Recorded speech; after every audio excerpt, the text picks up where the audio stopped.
E aí, pessoal do nono ano, mais uma semana aqui, Matheus Viana, mais uma vez,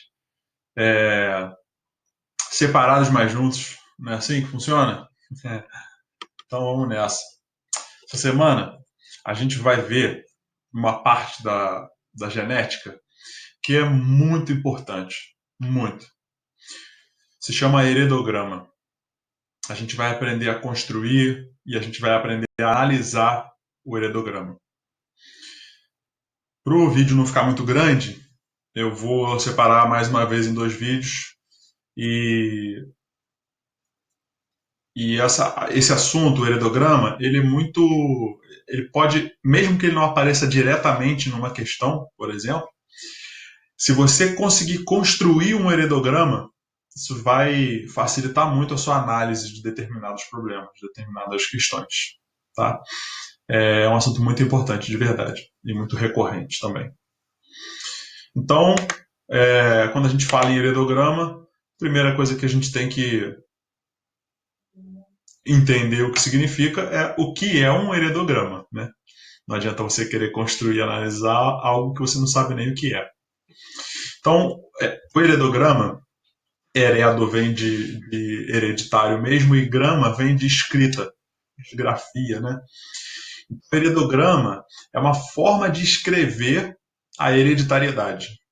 Claro que não é essa a definição, mas só para você, só para o significado dos radicais te ajudar a lembrar. Heredograma é um diagrama, é uma forma, é um esquema que se faz, que se desenha, para demonstrar como uma característica específica que você trata está distribuída numa família. Você escolhe uma característica e vê numa família como essa característica está distribuída é, através de um heredograma. Você faz o heredograma daquela família e fala, aí a característica X está presente no indivíduo 1, 2, 3 e 4. Aí você consegue entender como aquela característica se distribui em determinada família. E para que a gente consiga construir um heredograma, é importante a gente entender os símbolos que aparecem neles. Esses símbolos, vocês até pode aparecer na questão que eles significam, mas você tem que saber quando ele aparecer. Isso, a questão parte sempre do pressuposto de que você já sabe o que aqueles símbolos significam. Então é muito importante que você assimile bem essas informações aqui. Primeiro de todos que eu vou mostrar aqui, o círculo. O círculo, ele representa o indivíduo do sexo feminino.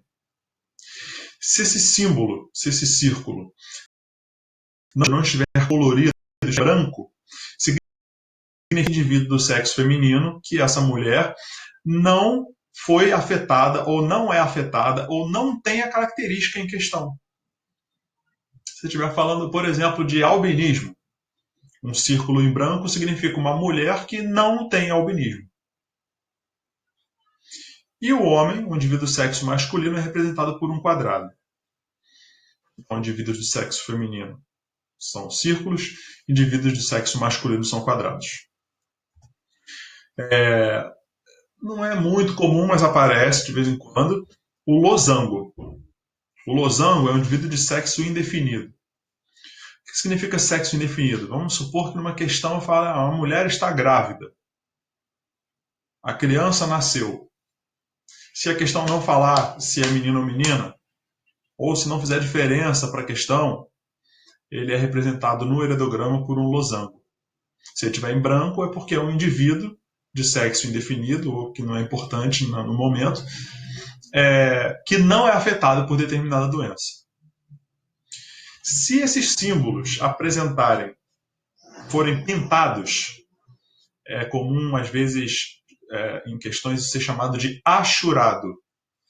São marcados, são pintados, geralmente de preto mesmo, significa que são indivíduos afetados pela característica que está sendo estudada. Então, se estiver falando, por exemplo, de albinismo, esses símbolos significam, respectivamente, uma mulher albina, um homem albino e um indivíduo, independentemente do sexo, albino. Quando dois indivíduos, quando um círculo e um quadrado são ligados por uma linha horizontal, essa linha significa casamento. São aqueles indivíduos que se casaram. Quando esse casamento apresenta descendentes, apresenta filhos, apresenta prole, se não for especificamente espécie humana, quando existem descendentes de idades diferentes, irmãos com idades diferentes, irmão mais velho, irmão do meio, irmão mais novo, é representado assim, ó. Sai da linha horizontal uma linha vertical e dessa linha saem outras linhas horizontais que vão gerar linhas verticais que vão onde vai aparecer o descendente. Então aí, por exemplo, nós temos um casamento que teve como fruto 3 descendentes. Essa criança aqui é a mais velha, essa é a do meio e essa é a mais nova.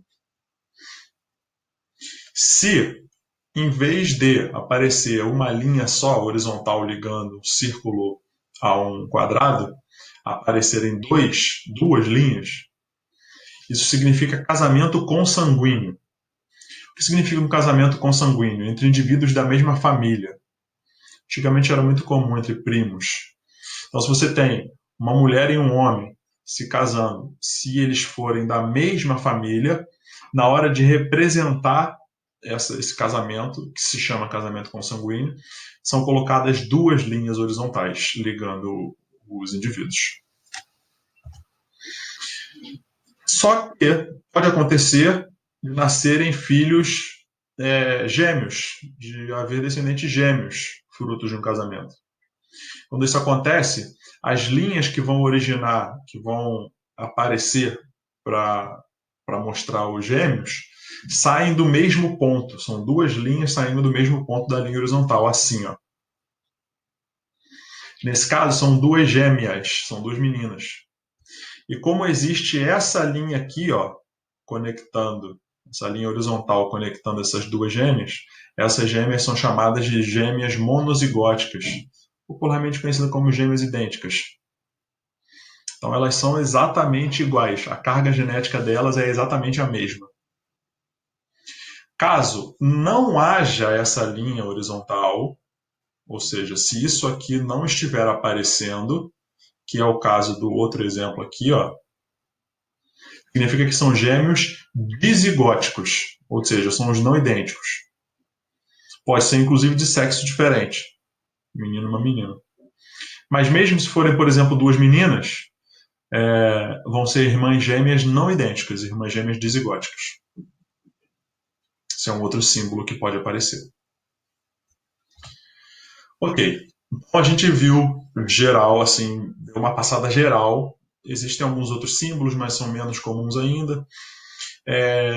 Agora a gente vai aprender a construir um heredograma. Como se monta um heredograma? Eu vou contar uma história, vou dar nomes para os indivíduos, e conforme eu for contando essa história, esses indivíduos vão aparecendo na imagem, na construção do nosso heredograma. Eu posso trazer, por exemplo, aqui o nosso exemplo da semana passada, né? Aquele monte de característica que eu botei, mas eu acabei falando só da covinha no queixo, do lobo da orelha e do tipo de nariz. Posso falar, por exemplo, dessas características. Vou escolher aqui o tipo de nariz. Tem o nariz reto e o nariz aquilino, que é aquele que tem a protuberância aqui, né? Então vamos supor que o Francisco, repara, eu estou me referindo ao nariz aquilino nesse heredograma que eu estou construindo. Então, se eu coloquei aí um quadrado em branco, significa que é um indivíduo que não tem a característica nariz aquilino. Então, se o meu heredograma fala sobre nariz aquilino, o fato de esse quadrado estar em branco significa que ele não tem o nariz aquilino. Ok, então o Francisco tem o nariz reto. Vou chamar o Francisco por um número. Depois eu vou falar um pouco melhor, depois que o heredograma estiver montado, eu vou falar um pouco melhor sobre esses números. Então, o número, Francisco é o número 1, tem o nariz reto. Ele se casou com a Ninita. A Ninita, como você consegue ver aí, tem o nariz reto. Por quê? porque a gente está, o nariz aquilino, perdão. A gente está falando que nesse heredograma, a característica que está sendo tratada é o nariz aquilino. Então, se ela está marcada, se ela está pintada de preto, é porque o nariz dela é aquilino. Então, Francisco, que tem o nariz reto, casou com a Ninita, que tem o nariz aquilino. Vou chamar pelo número 2. Esse casal forma a geração 1. Repara que o número da geração é em romano e o número do indivíduo é arábico, é o número normal, o número que a gente costuma usar. E o número da geração é em romano. Eles tiveram 3 filhos, o Francisco e a Ninita. O primeiro filho foi um homem, o nome dele é Paulo. Se ele está marcado, se ele está pintado, é porque o nariz dele é aquilino. A irmã do Paulo, a irmã do meio, se chama Nilce. E como ela está em branco, significa que o nariz dela é reto. Como esse heredograma trata do nariz aquilino, se ela não está marcada é porque o nariz dela não é aquilino, ou seja, nariz reto. E a caçula da família é a Nancy, que como está marcada é porque ela tem o nariz aquilino. O Paulo conheceu a Cristiane. Repara, não está pintada, então o nariz é reto. E a Nancy conheceu o Lúcio. Repara, ele está pintado, então significa que o nariz dele é aquilino. Tem a protuberância no nariz. Eu vou dar para a Cristiane o número 1, para o Paulo o número 2, para a Nilce o número 3, para a Nancy o número 4 e para o Lúcio o número 5. Esses 5 indivíduos formam a geração número 2, em romanos. A Cristiane e o Paulo tiveram 3 filhos. A mais velha, Renata, como não está pintada nesse esquema, tem o nariz reto. Vou chamar pelo número 1. O Mateus, que é o filho do meio, não está pintado. E se ele não está pintado é porque ele não tem a característica que o heredograma está tratando, que é nariz aquilino. Então o nariz do Mateus é reto. E o caçula, vou dar o número 2 para o Mateus. E o caçula, que é o Gabriel, também não está pintado. Então significa que o nariz dele não é aquilino, logo o nariz é reto. Eu vou dar o número 3 para o Gabriel. Já o casal Nancy e Lúcio teve 5 filhos. A mais velha, a Sara, está pintada aí, ó. Então o nariz dela é aquilino. Vou dar o número 4 para ela. Depois, o segundo filho, um menino chamado Felipe. Ele está também pintado, tá vendo? Ó? Se ele está pintado é porque ele tem a característica que o heredograma está tratando, que é o nariz aquilino. Vou dar o número 5 para ele. Depois veio uma filha, que vai ser chamada de Diana. A Diana não está pintada. Então ela não tem a característica que o heredograma está tratando, ou seja, o nariz dela é reto. Vou dar o número 6 para a Diana. Depois veio o Daniel. Daniel também não está pintado. Então ele não tem a característica que o heredograma está tratando, logo o nariz dele é reto. Vou dar o número 7 para ele. E por último, Vinícius, que também não está pintado, logo ele não tem a característica que o heredograma está tratando, logo o nariz dele não é aquilino, o nariz é reto. Ele vai receber o número 8. E eu vou chamar essa geração formada por esses 8 indivíduos de geração 3 em romanos. Ok. Assim eu montei um heredograma. Só que é muito comum em questões aparecer, não ficar aparecendo os nomes dos indivíduos, até porque às vezes não é o ser humano que é tratado na questão. Então é importante você saber identificar os indivíduos pelos números. Então, por exemplo, se eu me referir ao indivíduo 1-2. Quem é o indivíduo 1-2, assim, ó, com 1 em romano e o 2 em arábico? É o indivíduo da geração 1 que recebeu o número arábico 2. Então, o indivíduo 1-2 é essa aqui, é a ninita. Seguindo esse raciocínio, é o indivíduo 25. É o indivíduo que recebeu o número 5 na geração 2. Quem é esse indivíduo? É o Lúcio. Aqui, ó. 25. Última vez. Mesmo raciocínio. É o indivíduo 36. É o indivíduo que na geração 3 recebeu o número 6. Quem é esse indivíduo? É a Diana. Aí, ó.